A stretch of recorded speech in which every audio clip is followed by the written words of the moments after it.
जय गुरुदेव नाम किसका? प्रभु का। ये नाम नहीं इंसान का, ये नाम है भगवान का। तो प्यारे प्रेम से बोलो जय गुरुदेव। परम संत बाबा को इनके चरणों में कोटि कोटि प्रणाम। बाबा जी की पहले संगत सभी को प्रेम पूर्वक जय गुरुदेव। हम आज रक्षाबंधन के दिन बाबा जी ने ये उत्सव हमें दिया है। ये उत्सव मनाने के लिए हम ये श्रावणी पूर्णिमा है, श्रावणी पूर्णिमा में आते हैं कि ये पूर्णिमा का क्या महत्व है, किस लिए बाबा जी ने ये उत्सव हमारे लिए दिया है। बाबा जी बताते हैं कि इसमें 3 तरह का त्रिवेणी संगम हुआ है। पहला जो संगम है वो रक्षा का है। रक्षा में राखी का, बंधन का है। जैसे बहन का प्रेम होता है, बहन रक्षा बांधती है। शिष्य का गुरु से प्यार होता है और जो संत होते हैं उनका परमात्मा से प्यार होता है। जो भक्त होते हैं उनका ईश्वर से प्यार होता है। इसलिए ये जो उत्सव है प्यार भरा उत्सव है। बंधन है लेकिन प्यार का बंधन है। ऐसा प्यार भरा उत्सव ये क्या है। दूसरी बात ये उत्सव ये है कि जो व्यापारी लोग हैं, व्यापारी लोग क्या करते हैं, समुद्र का पूजन करते हैं, नारायण चढ़ाते हैं और उनका ये रहता है कि हमारे जो सब जहाज जा रहे हैं, ये हो रहे हैं, वो अच्छी तरह परमात्मा आप ही संभालो, आप ही उन पर कृपा करो और वो ये तरह पूजन करते हैं। और तीसरा है उपनयन संस्कार, यानी जो कोई भाई जनेऊ पहनते हैं वो क्या करते हैं, इस दिन वो उपनयन संस्कार करते हैं। क्योंकि उपनयन संस्कार में 9 तरह के धागे होते हैं। हर एक धागे पर एक एक ईश्वर का रूप होता है और सभी की एक गाढ़ बांधी होती है और उस पर वो त्रिवेणी आती है। और इसी तरह अभी उन्होंने उपनयन संस्कार डाल दिया तो उस दिन से वो जो भैया है, वो जो भाई है, वो मानता है आज से मैं अकेला नहीं हूँ, मेरे साथ मेरा परमात्मा है, मेरे पास मेरे ईश्वर है, जो भी मैं कुछ काम करूं वो सब देखेगा। इसलिए मुझे ये उपनयन संस्कार जो दिया है वो परमात्मा मेरे साथ है, मेरा आत्मविश्वास बढ़ जाएगा, इसलिए दिए।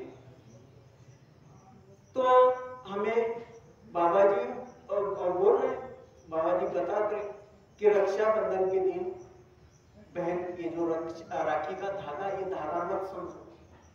जिस तरह हम घर पे गुरुदेव नाम का झंडा लगाते हैं, वो हमारे मकान का ये करते हैं, सब संरक्षण होता है। इसी तरह ये जो हमारा ये है राखी का बंधन है, ये जो धागा है, ये धागा से एक प्रकार का कवच भाई को मिलता है।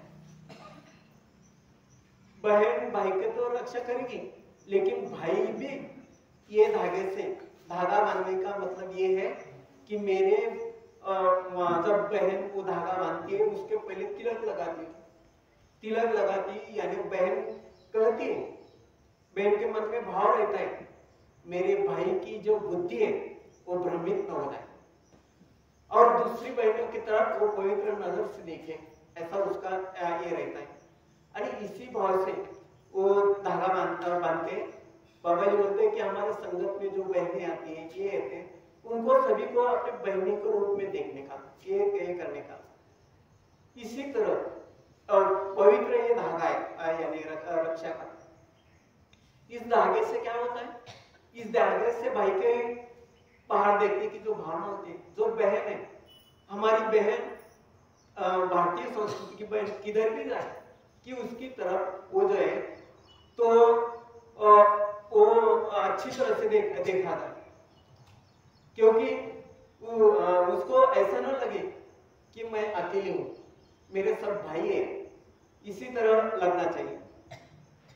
जब ये होता है रक्षाबंधन का होता है, तब रक्षा के दिन हम ये करते हैं, पूजा अर्चा करते हैं, सब कुछ करते हैं, लेकिन बहन जो होते हैं, बहन का भाव जो रहता है निष्ठुर भाव रहता है, उसे कुछ नहीं चाहिए, बहन को कुछ नहीं चाहिए, वो जो है वो सिर्फ अपना भाई का अच्छा चाहती है, भाई को आयुष्य अच्छा मिले, ये चाहते हैं।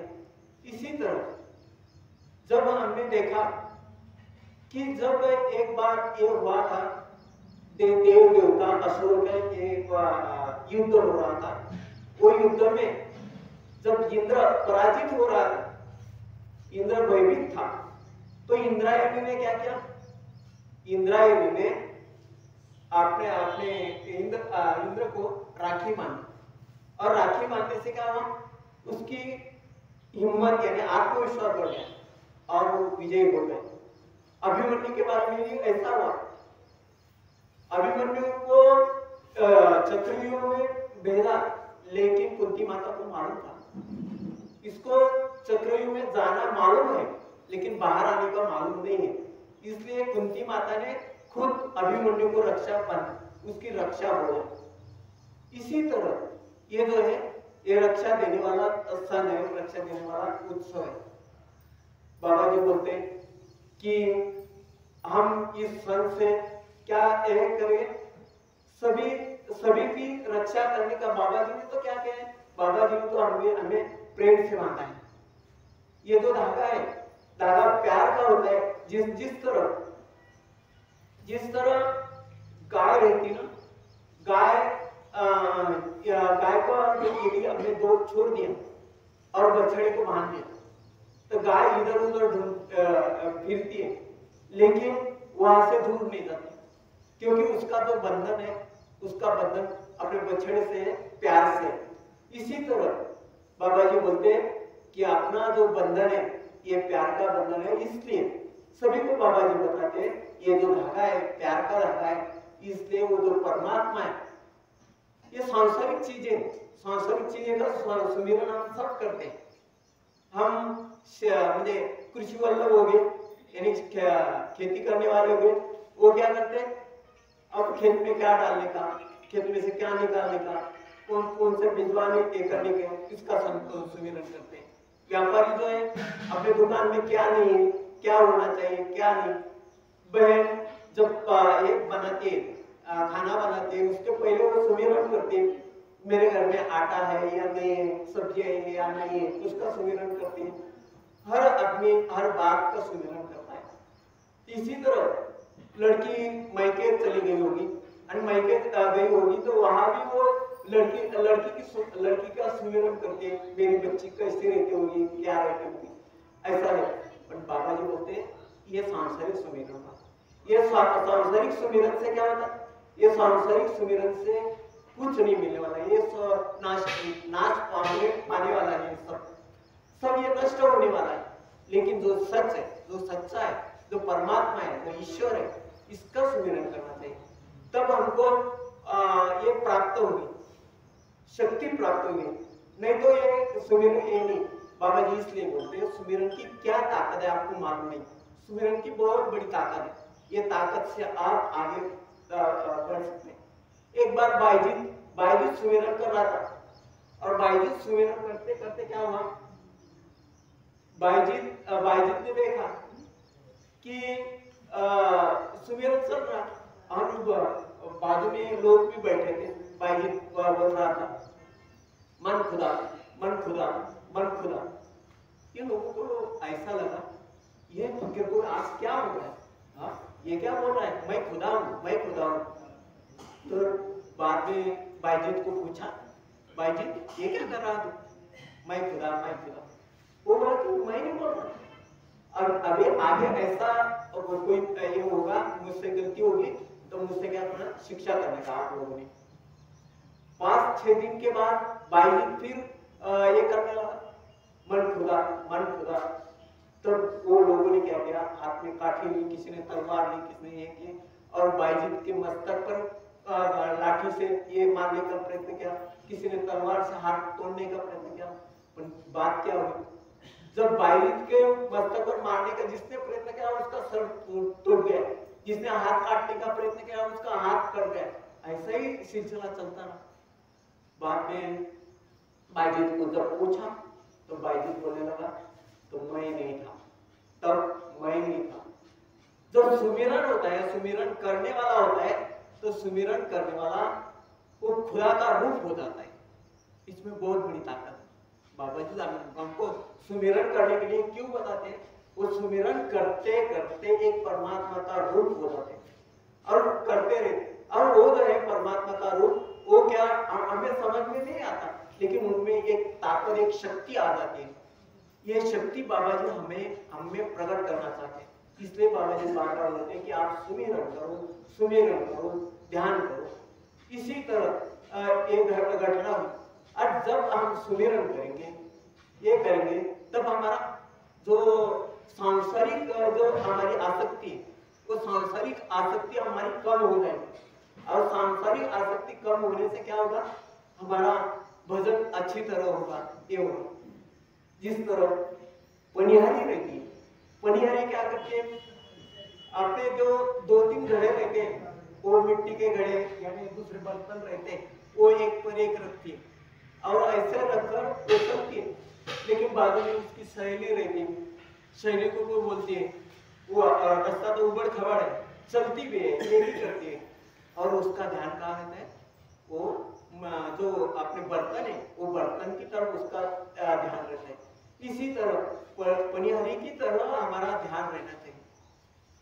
जिस तरह गाय रहती है, गाय खेत में चरने जाती है, लेकिन उसका ध्यान आखिर कहाँ रहता है, अपने बछड़े की तरफ रहता है।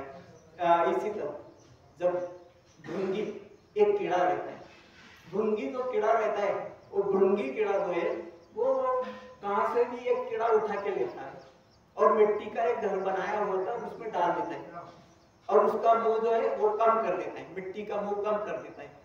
और कम करने से क्या होता है, और उसको बाहर निकलना नहीं आता। और ये जो भृंगी है वो एक आवाज देता है, एक करता है, और आवाज देकर वो जो कीड़ा है, वो कीड़ा वही चिंतन करने लगता है, वही ये करने लगता है। और इससे क्या होता है, वो कीड़ा भी भृंगी बन जाता है। एक बार ऐसा हुआ, सीता को जब रावण ने उठाया, सीता को लेके गए, सीता को लेके गया नंतर उन्होंने क्या किया, अशोक वन में सीता को रखा, वह त्रिजटा को उसके सामने बाजू में बिठा दिया, और बाजू में बिठाया, तब सीता त्रिजटा को कहती है, देखो मुझे बहुत डर लग रहा है। किस बात का डर लग रहा है?